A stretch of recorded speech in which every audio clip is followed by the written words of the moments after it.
Hello, Chinchu's എഫ്എമ്മിലേക്ക് എല്ലാവർക്കും സ്വാഗതം. ആദ്യമായിട്ടാണ് വീഡിയോ കാണുന്നതെങ്കിൽ ഒന്ന് സബ്സ്ക്രൈബ് ചെയ്യണേ. പിന്നെ എങ്ങനെ ഉണ്ടായിരുന്നു എല്ലാവരുടെയും വിഷു? എല്ലാവരും അടിച്ചു പൊളിച്ചില്ലേ? ഓക്കെ, കഴിഞ്ഞ ദിവസം ചെമ്പനീർ പൂവിൻ്റെ എപ്പിസോഡ് അവസാനിക്കുന്നത് ചന്ദ്രമതിയും ഓട്ടോ ഡ്രൈവറും തമ്മിലുള്ള വാക്ക് തർക്കത്തിലായിരുന്നല്ലോ. ഇന്നും അത് കാണിക്കുന്നുണ്ട്.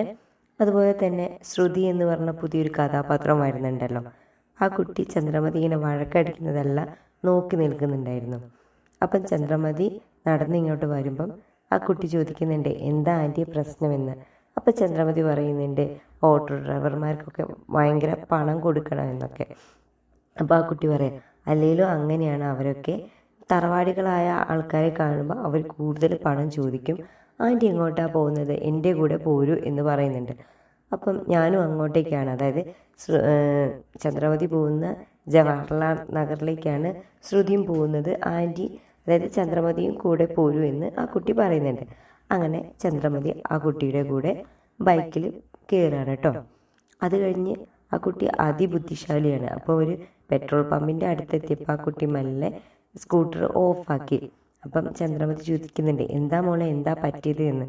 അപ്പോൾ ശ്രുതി പറയണ, ആൻറ്റി പെട്രോൾ കഴിഞ്ഞു പോയി, ഞാനാണെങ്കിൽ പണം എടുത്തിട്ടില്ല, പേഴ്സെല്ലാം വീട്ടിലാണ്, ഞാൻ ഇനി എന്ത് ചെയ്യുന്ന അറിയില്ല, പെട്രോൾ കഴിഞ്ഞു എന്ന്.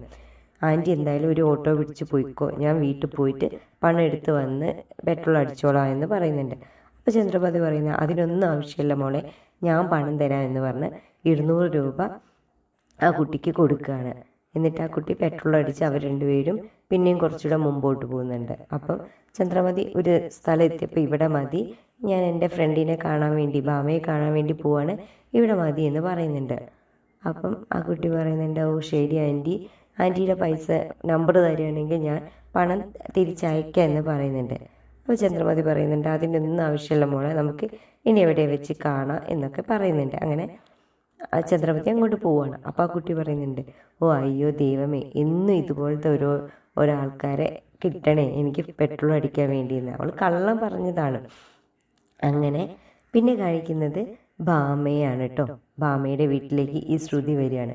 ഭാമയെ നോക്കുന്ന ഒരു തെറാപ്പിസ്റ്റാണ് ഈ ശ്രുതി. അങ്ങനെ ശ്രുതി ഓരോന്നും ഭാമയോട് ഇങ്ങനെ പറയുന്നുണ്ട്.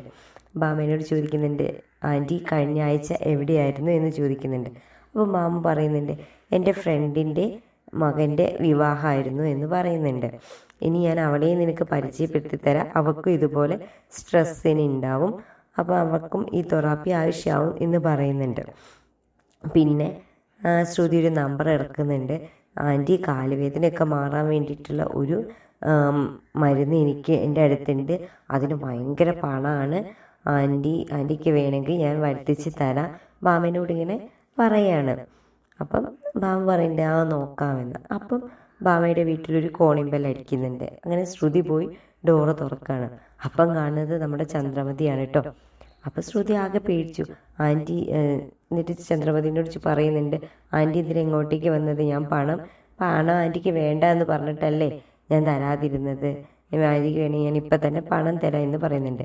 അപ്പം ചന്ദ്രമതി പറയാം, അയ്യോ മോളെ, അതൊന്നും വേണ്ട, അതിനൊന്നുമല്ല ഞാൻ വന്നത് എന്ന് പറയുന്നുണ്ട്. അപ്പം അവിടുന്ന് ഭാമ, ആ ചന്ദ്ര നീയോ എന്ന് പറയുന്നുണ്ട്. എന്നിട്ട് ശ്രുതിനോട് ഭാമ പറയുന്നുണ്ട്, ഇതാണ് ഞാൻ നേരത്തെ പറഞ്ഞ എൻ്റെ ഫ്രണ്ട് ചന്ദ്രമതി എന്ന് പറയുന്നുണ്ട്. അത് കഴിഞ്ഞിട്ട് ഭാമ തന്നെ പറയുന്നുണ്ട്, ചന്ദ്രമതിക്ക് ഇനി ആവശ്യമാവും ശ്രുതിയെ, ഇനി ചന്ദ്രമതിയും വിളിക്കൂട്ടോ നിന്നെ എന്നൊക്കെ ഭാമ പറയുന്നുണ്ട്. അപ്പം ചന്ദ്രമതിയും പറയുന്നുണ്ട്, ആ അതാണോ നീ പറഞ്ഞ ശ്രുതി, ഇവള് നല്ല കുട്ടിയാണല്ലോ എന്നൊക്കെ പറയുന്നുണ്ട്. അത് കഴിഞ്ഞിട്ട് നേരെ നമ്മുടെ ഭാമ പണം എടുത്ത് കൊണ്ടുവരികയാണ്. എന്നിട്ട് ശ്രുതിക്ക് കൊടുക്കുകയാണ്, ഇതാ നീ പറഞ്ഞ തൈലം വാങ്ങാനുള്ള പൈസ ഇതാ, നീ കൊണ്ടുവരിക എന്ന് പറയുന്നുണ്ട്. എന്നിട്ട് അവിടുന്ന് നേരെ ഭാമ ഇറങ്ങുകയാണ് കേട്ടോ. പിന്നെ കാണിക്കുന്നത് നമ്മുടെ ചന്ദ്രമതിയും ഭാമയും തമ്മിലുള്ള സംസാരം തന്നെയാണ്. എന്നിട്ട് ഭാമ ചോദിക്കുന്നുണ്ട്, നീ എന്താ ചന്ദ്രേ എന്നിൽ നിന്നും മറച്ചു വെക്കുന്നത് എന്താ, നീ എന്താണേലും എന്നോട് പറ എന്ന് പറയുന്നുണ്ട്.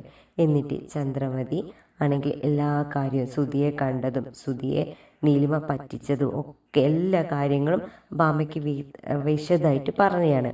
എന്നിട്ട് ഭാമ ചോദിക്കുന്നുണ്ട്, നീ ഇതൊക്കെ വീട്ടുകാരോട് പറഞ്ഞോ എന്ന്. അപ്പം ചന്ദ്രമതി പറയാം, ഇല്ല ഞാൻ പറഞ്ഞില്ല, എന്തായാലും അവന് നല്ലൊരു ജോലിയൊക്കെ കിട്ടട്ടെ, അവൻ നല്ല നിലയിലൊക്കെ എത്തട്ടെ, അവനെ കാണുന്നതും കേൾക്കുന്നതും രവീന്ദ്രേട്ടന് ഇഷ്ടമില്ല എന്നൊക്കെ പറയുന്നുണ്ട്. അങ്ങനെ പിന്നെ കാണിക്കുന്ന രംഗം എന്ന് വെച്ചാൽ നമ്മുടെ രേവതിയാണ് കേട്ടോ. രേവതി പച്ചക്കറി ഒരു സഞ്ചിയൊക്കെ ആയിട്ട് ഇങ്ങനെ നടന്നു പോവാണ് പച്ചക്കറി വാങ്ങാൻ. അപ്പോൾ അവരുടെ വീടിൻ്റെ അടുത്തുള്ള ഒരു അയൽവാസിയെ കാണുന്നുണ്ട്.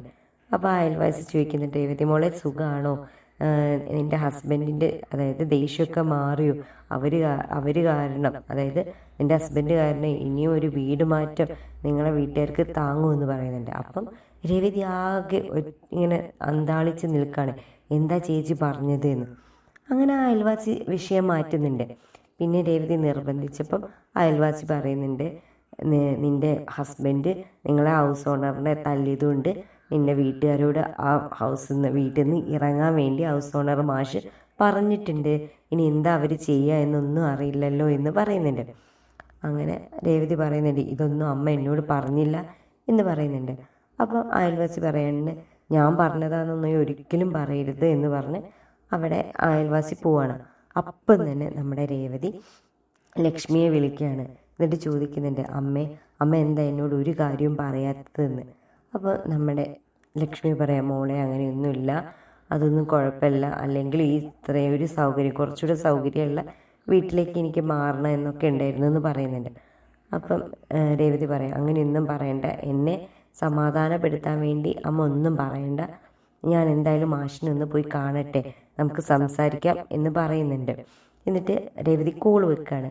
പിന്നെ രേവതി നേരെ ഹൗസ് ഓണർ മാഷിൻ്റെ അടുത്തേക്ക് പോവാണ്. അപ്പോൾ അതാ മാഷിൻ്റെ ഭാര്യ. എന്നിട്ട് ചോദിക്കുന്നുണ്ട്, നീ ഒറ്റയ്ക്കാണോ വന്നത്, അല്ലെങ്കിൽ നിൻ്റെ ഗുണ്ടയായ ഭർത്താവും ഉണ്ടോ കൂടെ എന്ന് ചോദിക്കുന്നുണ്ട്. അപ്പോൾ രേവതി ഭയങ്കര വിഷമത്തോടെ പറയാം, ഞാൻ എൻ്റെ ഭർത്താവ് ചെയ്ത തെറ്റിന് എന്തിനാണ് എൻ്റെ വീട്ടുകാരെങ്ങനെ പഴിക്കുന്നത്, അവരവിടെ തന്നെ നിന്നോട്ടെ, ഞങ്ങൾക്ക് വേറെ വീടൊന്നുമില്ല എന്നുള്ള മാഷിന് അറിയാലോ എന്ന് പറയുന്നുണ്ട്. അവരവിടെ നിന്നോട്ടെ എന്ന് പറയുന്നുണ്ട്. വളരെ കാല് പിടിച്ച് വളരെ വിഷമത്തോടെ പറയാണ്. പക്ഷെ മാഷ അതൊന്നും കേൾക്കുന്നില്ല. എന്നെ തല്ലിയത്, നിൻ്റെ ഭർത്താവ് തല്ലിയത് നാട്ടുകാരൊക്കെ അറിഞ്ഞു, ഇനി നിങ്ങൾ അവിടെ താമസിപ്പിക്കുന്നത് എൻ്റെ ഒരു ക്യാരക്ടറിന് പറ്റിയതല്ല, അതുകൊണ്ട് പെട്ടെന്ന് ഇറങ്ങണമെന്നും പറയുന്നില്ല, 2 ആഴ്ച നിങ്ങൾക്ക് സമയം തരാം, അപ്പോഴേക്കും വീട് മാറണമെന്ന് മാഷ് വളരെ കൃത്യതയോടെ രേവതിയോട് പറയാണ്. അങ്ങനെ രേവതി അവസാനമായിട്ട് ഇങ്ങനെ വിഷമിച്ച് നിൽക്കുന്നതാട്ടോ ഇന്നത്തെ അവസാന ഭാഗം. ഇനി മറ്റൊരു വീഡിയോയുമായി വരുന്നത് വരെ ബൈ ബൈ.